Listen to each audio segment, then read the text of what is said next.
Hello and welcome everyone to this StarCraft 2 Heart of the Swarm replay, and this is going to be me on the ladder versus a Protoss player called Kazin or whatever he wants his name to be pronounced. Either way, you guys get the idea. He's going to be spawning as the red Protoss player in the top right, and in the top left we have myself, who's going to be spawning as the blue Zerg. And yeah, this is the Diablo 3 tile set map. As you can see, I forgot which act this was in. It might have been the desert tile set. I am not sure. It's in space, so it's kind of hard to differentiate which one it is. Either way, the reason I'm uploading these StarCraft replays is number one. I mean, the pro replay is already covered pretty nicely by bigger and better casters. Like, well, actually, I wouldn't name them because there's just so many. But yeah, so why not? It's either for your entertainment or just showing off to my friends. Hey, I play StarCraft and all that. Not very well though. As you can see, this is a silver ladder matchup in the Southeast Asian server. As you can see, nothing really going on. I even forgot to put up the nameplates right here and the production tab. I keep on forgetting because I've been casting Warcraft for so long. I don't have these kind of tooltips for you to actually look at. So, as you can see from Kazin, even though it's HOTS, he is still opening pretty similar to any kind of Zerg, especially in a wide map like this, which I forgot its name. I'm sorry, it's in the loading screen. He's going for a Forge Fast Expand, so yeah, basically it enables him to take his expansion while securing securing the entrance of that expansion with hopefully his buildings blocking and making a wall for these photon cannons. And as you can see, I just felt like maybe I could do some actual damage on that photon cannon. Unfortunately, the shields are very hard to penetrate, even for a drone. So yeah, my initial mindset in going to this game was, well, after I scouted, I seen he was going to go for a Forge Fast Expand. As you can see, the drone barely survived, and he is going to be useful in the future, kind of. And so he's going to go for a Forge Fast Expand. He's going to be turtling up for rather a long time until his economy actually gets up and going. So I was thinking maybe I should expand as well, possibly just keep on focusing on my macro instead of actually going to harass, which is a terrible thing to do. You should always have map control. As you can see, this drone right here. I was thinking of doing some cheats like building a hatchery right here, but I just knew that the creep spread would eventually be spotted by this assimilator. So yeah, and surprisingly enough, he has not dealt with my overlord in quite some time. I'm not sure where the mothership core is. If you don't know the mothership core, but you know the mothership, then it is basically well, it's a lesser version of the mothership.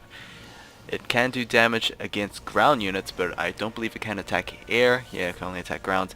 It has similar abilities to a mothership, and yeah, that's pretty much it. It does not have the passive AoE cloaking though, so yeah, that's going to be a little overpowered if it was in that mothership core. As you can see, Kazin is going to go for his warp gate research. I am going into tier 2 with that the layer, and I'm just constantly injecting larvae on these hatcheries. I'm keeping my energy relatively low on these queens, but yeah, I probably should have placed some creep termers around here somewhere, and I am stocking up on a little bit of resources. Note that this game I've stocked up on tons of resources and can't really get rid of them as easily as I would. And I've been supply blocked in this game so many times as well, so yeah, that's not really good either. So I placed down my second expansion right over here, and what am I going for? I'm taking my second gas. Do have my layer tick, and I was thinking of going Hydralisk and Roaches with infestation pit just in case. So, yeah, Kazan is gonna go for a robo as well as additional gateways. This drone, like I said, will be key in actually helping me find that, as it looks like he is moving on in.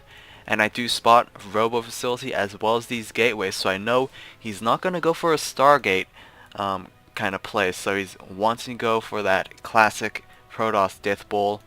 He's almost got his warp gate research done, but he does not have any proxy pylons, which I was kind of worried about. But thankfully, he had, none roaming around my base. Placed down that Roach Warren right after that infestation pit, which is probably not a wise idea. As you can see, I'm kind of struggling on gas, which I don't recommend doing. You really gotta take your gas as quickly as possible. And as you can see, I'm not even starting to create drones on this expansion. I haven't even saturated this one. Just about saturated this one. And yeah, right now, seeing as I did see those gateways in Robo, I'm kind of worried he might go for a push. So start making Hydras and start making Zerglings. I'm not sure if it's going to be enough to hold what Kazan would have actually pushed with, but thankfully he did not. I believe he did take out my drone, who, had to expose himself in scouting out that additional row facility and gateways. We do have a Twilight Council right here. In all honesty, Templar Archive would have been great. Zerg, especially Zerg, is prone to getting massive amount of damage just because of Storm itself. And yeah, I'm gonna say this, that he did not go for High Templar. I mean, he is keeping his resources relatively low, so am I, but my minerals are kind of booming. I really should have invested into drones, and yeah, I'm getting Roach speed.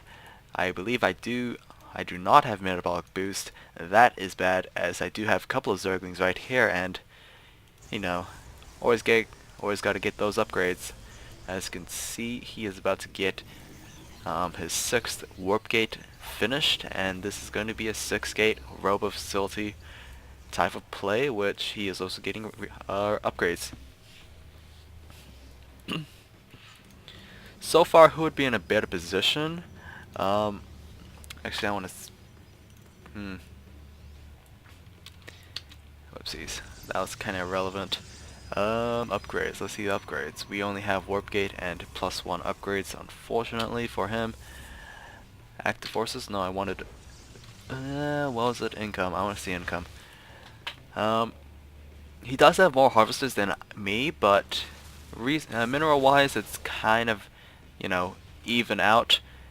The gas is totally in his favor. As you can see, I'm trying to poke as much as I can. Thankfully, he still has not noticed my overload, which is very confusing to me, but I was just, exploiting that kind of fact. He's going to make a robo base, so we are definitely going to see Colossus coming out.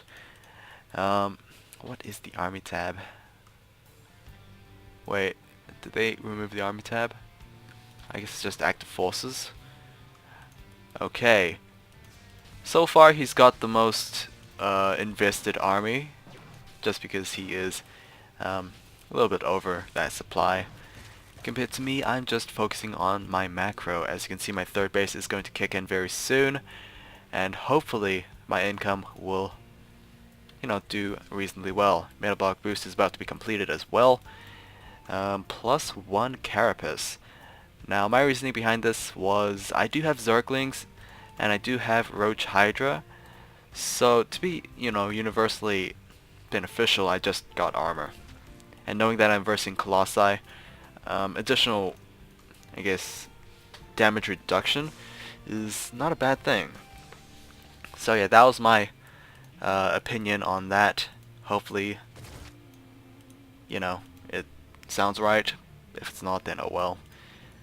As you can see, it looks like he is about to move out. He does have his first Colossus out. He's gonna make 3 more gateways, and I don't know, he's gonna get kind of confident. As you can see, my resources are terrible right now. It's like, damn, it's like 15-to-1 ratio on minerals and gas. As you can see right here, armies was about to collide with each other, but I, smartly ran away and hopefully waited until I accumulated more of an army. I do have 3 swarm hosts, which I guess they were kind of good contributors into this game. Honestly, infestors would have been nice as well, but they can easily be sniped by Colossi, which I've witnessed myself in an earlier game. He does not have an observer, so that was, to my favor. Changeling is going to move on in. Thankfully, he did not notice, and yeah, changelings can actually affect the control of that Xel'naga, which did wonders for me as he was unaware of what I was doing, I guess. I'm getting more Hydras. Let's see, the army size is slowly about to even out, but he does have more of a technologically advanced army, but I just have numbers. And yeah, he's going to get himself his second expansion as well. It's kind of late compared to mine, as, I was just taking advantage of this turtle, and I want to units. Okay. 53, 56. I'm doing much better in economy, but it looks like he's going to move out. Changeling did not spot this at all, or at least I didn't notice this upcoming attack, and I was a little worried. Queen is trying to defend as best she can, and I am getting hive tech. By the way, charge is also being researched for Kazin, and I'm just trying to defend this base as best I can. I'm trying to focus down that Colossi, which he expertly tries to micro back. Thankfully, he was still able to be taken down. I also focused on the Immortal, as he is a bit of a damage dealer against armored units like the Roach and the Swarmhost, I believe. Yep. Thankfully, he does not have Blink, so these Stalkers will slowly take damage. But I decided to run away. Proxy pylon right over here, and I do initiate a Nidus Worm. So if you didn't notice, I did build a Nidus network early on, and honestly enough, I haven't seen enough of these things being used, and I just love the Nidus network. I've been constantly using the Nidus canals in StarCraft 1. It doesn't mean it's always the best, but it's just more preferable to me. It's just personal preference. Now, he does foolishly move his Colossi in without attacking. Observer is going to move in, possibly to deal with these swarm hosts. He's going to warp in tons of zealots, and he's going to charge them along. I still have constant reinforcements. My macro is totally dead, as you can see these pathetic amount of resources right here. Foolishly, again, moving on in with that Colossus. Honestly, that Colossus would have actually tried to make a game changer, and unfortunately that was not able to happen. My Zerg Death Ball is just too great and too numerous. The Swarm is just swarming, and Kazan gives the GG. Now, thanks guys for watching. I know it's not been great. There was definitely just no professionalism in this kind of game. It's just a macro game to me, and yeah, it still got me the win. Hope you guys enjoy, and I'll see you guys next time. I just needed more content to put out, and StarCraft was the best I could think of. So yeah, I'll see you soon. See ya.